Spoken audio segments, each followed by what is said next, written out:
सुनेत्रा पवार यांच्या नावावर शिक्कामोर्तब. आपण बघतोय सुनेत्रा पवार यांची गाडी ही देवगिरी बंगल्यावरून रवाना झालेली आहे. विधान भवनाकडे सुनेत्रा पवार सुद्धा रवाना झालेले आहेत. आताच्या घडीची एक सगळ्यात मोठी बातमी आपण बघतोय. विधान भवनामध्ये गटनेता निवडीची बैठक होणार आणि या बैठकीसाठी देवगिरी बंगल्यावरून सुनेत्रा पवार सुद्धा रवाना झालेले आहेत. आताच्या घडीची सगळ्यात मोठी बातमी आपण बघतोय. काल रात्रीच सुनेत्रा पवार मुंबईमध्ये दाखल झाल्या. त्यांचे चिरंजीव जय पवार यांच्याबरोबर देवगिरी बंगल्यावर त्या दाखल झाल्या आणि आता सुनेत्रा पवार देवगिरी बंगल्यावरून निघालेल्या आहेत. बैठकीआधी अजित पवारांना इकडे विधानभवनामध्ये श्रद्धांजली अर्पण केली जाते. राष्ट्रवादीचे सगळेच महत्त्वाचे नेते आणि त्याचबरोबर आमदार उपस्थित आहेत. आज गटनेता निवड बैठक आहे. बैठकीआधी अजित पवारांना श्रद्धांजली अर्पण केली जाते. तर आता देवगिरी बंगल्यावरून सुनेत्रा पवार यांचा ताफा निघालेला आहे. आज 5:30 वाजता उपमुख्यमंत्री पदाची शपथ सुनेत्रा पवार घेणार आहेत आणि त्यापूर्वी एक महत्त्वाची राजकीय घडामोड आपण पाहतोय. विधान भवनामध्ये ज्या हालचाली आहेत त्या वेगवान आपल्याला पाहायला मिळतात. अगदी ही दृश्य बघतोय. राष्ट्रवादीचे सगळे प्रमुख नेते आमदार अजित पवार यांना श्रद्धांजली वाहताना पाहायला मिळत आहेत. त्यांचा नेता त्यांच्यातून गेलेलं दुःख आहे. सगळ्या महाराष्ट्राला दुःख आहे. राष्ट्रवादीच्या कार्यकर्ते, नेते, पदाधिकारी, आमदार सर्वांनाच दुःख आहे. कारण अनपेक्षित आणि अचानक झालेली ही सगळ्या घडामोडी आहेत आणि या सगळ्यानंतर राजकीय अपरिहार्यता म्हणून काही गोष्टी कराव्या लागतात असं राष्ट्रवादीच्या नेत्यांचं म्हणणं आहे. हे प्रमुख नेते या ठिकाणी येताना पाहायला मिळत आहेत. थोड्याच वेळामध्ये गटनेता निवडी संदर्भात राष्ट्रवादीची बैठक होणार आहे. सुनेत्रा पवार सुद्धा देवगिरी बंगल्यावरून निघालेल्या आहे. त्यांचा ताफा निघालेला आहे. त्या थोड्याच वेळामध्ये विधान भवनामध्ये पोहोचतील. त्या पोहोचल्यानंतर बैठकीला सुरुवात होतील. गटनेता म्हणून राष्ट्रवादीचा विधान भवन गटनेता म्हणून सुनेत्रा पवार यांची निवड होणार आहे. त्यांच्या नावावर नाव निश्चित झालेलं आहे आणि आता बैठकीमध्ये त्यांच्या नावावर शिक्कामोर्तब होईल आणि त्यानंतर पुढच्या शपथविधीच्या सगळ्या घडामोडी घडताना आपल्याला पाहायला मिळतील. सगळे प्रमुख नेते, आमदार या ठिकाणी विधान भवनामध्ये पोहोचायला सुरुवात झालेली आहे. अगदी खरं तर सुनेत्रा पवार यांचा राजकीय अनुभव त्या मानानं, राजकीय कारकीर्द ही त्या मानानं फार नवीन आहे. गेल्या 1 वर्षभरापासून त्या राज्यसभेच्या खासदार आहेत. त्यापूर्वी त्यांनी लोकसभा 2024 निवडणूक लढवलेली होती. मात्र त्यानंतर राज्यसभेवर निवडून गेल्या. खरं तर राजकारणात मला रस नाही असं अनेकदा सुनेत्रा पवार त्यांच्या भाषणामधून सांगायच्या. मात्र आता त्या महाराष्ट्राच्या पहिल्या उपमुख्यमंत्री पदावर आज बसणार आहेत आणि त्यापूर्वी या राष्ट्रवादीच्या ज्या सगळ्या महत्त्वाच्या बैठका असणार आहेत या बैठकांना त्यांची आता उपस्थिती पाहायला मिळेल. आज विधिमंडळ गटनेते पदासाठी सुद्धा त्यांची निवड होतीये.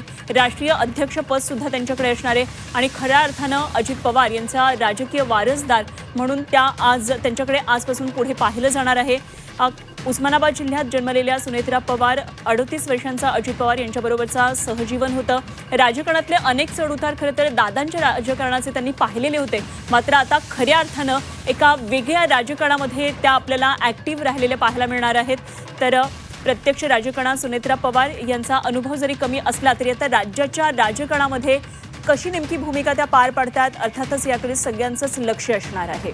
अगदी त्यांची राजकीय कारकीर्द थोडीशी असली किंवा कमी कालावधीची असली तरी अनुपमा या सगळ्यामध्ये सामाजिक कार्य असेल किंवा एकंदरीत शैक्षणिक क्षेत्रामध्ये त्यांचं काम असेल हे पवार कुटुंबियाला सामाजिक कामाचं त्यांचं पवार कुटुंबियांचं नातं जुनं आहे. सुनेत्रा पवारांची एकमतानं निवड होणार आहे. आताच्या घडीची एक महत्त्वाची बातमी आपण बघतोय. राष्ट्रवादीचे नेते विधिमंडळात दाखल झाले. सुनेत्रा पवारांची आज गटनेतेपदी निवड होणार आहे. वळसे पाटील गटनेतेपदाचा प्रस्ताव मांडणार असल्याची महत्त्वाची माहिती येते. तर छगन भुजबळ हे नावाला अनुमोदन देणार आहेत. आताच्या घडीची एक महत्त्वाची बातमी. सुनेत्रा पवारांची एकमतानं निवड होणार आहे गटनेता म्हणून. वळसे पाटील हे सुनेत्रा पवार यांचं नाव मांडतील, त्यांचा प्रस्ताव मांडतील. तर छगन भुजबळ अनुमोदन देणार आहे. कृष्णात पाटील आमचे प्रतिनिधी आपल्या बरोबर आहेत. आणखी या संदर्भातले तपशील जाणून घेऊया. कृष्णात, काही वेळामध्ये ही बैठक आता होईल. काय काय नेमके आता तुमच्याकडे या संदर्भातले अपडेट आहेत? सर्व राष्ट्रवादी काँग्रेसचे आमदार हे विधिमंडळ पोहोचलेले आहेत आणि थोड्याच वेळात सुनेत्रा पवार या विधिमंडळात पोहोचत आहेत बैठकीसाठी. या बैठकीमध्ये विधिमंडळ गटनेतेपदी सुनेत्रा पवार यांचं नाव असावं आणि त्यांची गटनेतेपदी निवड व्हावी असा प्रस्ताव हा दिलीप वळसे पाटील हे मांडणार आहेत. तर त्यांना अनुमोदन म्हणून छगन भुजबळ हे अनुमोदन देणार आहेत. त्यामुळं थोड्याच वेळात या प्रक्रियेला सुरुवात होईल आणि यानंतर विधिमंडळ गटनेतेपदाची निवड झाल्यानंतर हे नाव मुख्यमंत्री देवेंद्र फडणवीस यांच्याकडे पाठवलं जाईल. तसा प्रकारचा प्रस्ताव पाठवला जाईल आणि त्यानंतर मग देवेंद्र फडणवीस हे राजभवनला तसं कळवतील आणि संध्याकाळच्या शपथविधीच्या दृष्टीनं जी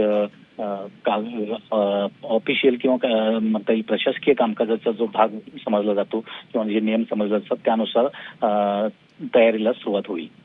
अगदी खरं तर कृष्णात सुनेत्रा पवार यांचं दुःख हे खूप कल्पनेच्या पलीकडचं आहे. मात्र या सगळ्या दुःखाला बाजूला ठेवून आज केवळ अजित पवारांच्या राजकीय वारसदार म्हणून आता त्या पुढे येणार आहेत, कारण आज त्यांना उपमुख्यमंत्री पदाची शपथ घ्यायची आहेच आहे. त्याचबरोबर आता गटनेते पदावर सुद्धा त्यांची निवड होती आहे. आणि ही दृश्य कृष्ण तसे संपर्कात राहत थेट आपण ही दृश्य पाहतोय सुनेत्रा पवार यांच्या ताफ्याची, आणि काही वेळामध्ये त्या विधान भवनामध्ये आता दाखल होत आहेत.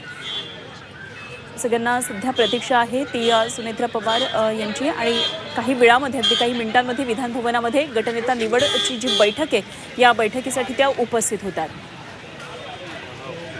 आपण बघतोय एकमतानं आता त्यांच्या नावाची चर्चा आहे आणि पहिल्या दिवसापासून अजित पवार यांचा उत्तराधिकारी कोण असावं, छगन भुजबळ असतील किंवा इतर सगळेच नेते असतील, सुनेत्रा पवारांच्या नावाचाच उल्लेख केला. पहिल्यांदा आपण बघितलं अनुपमा तर नरहरी झिरवाळ असतील किंवा नवाब मलिक असतील, यांनी झी24 तासशी बोलताना पहिल्यांदा सांगितलं होतं की सुनेत्रा पवार याच उत्तराधिकारी असायला पाहिजे, त्यांनीच जबाबदारी घेतली पाहिजे पक्षाची आणि या पदाची.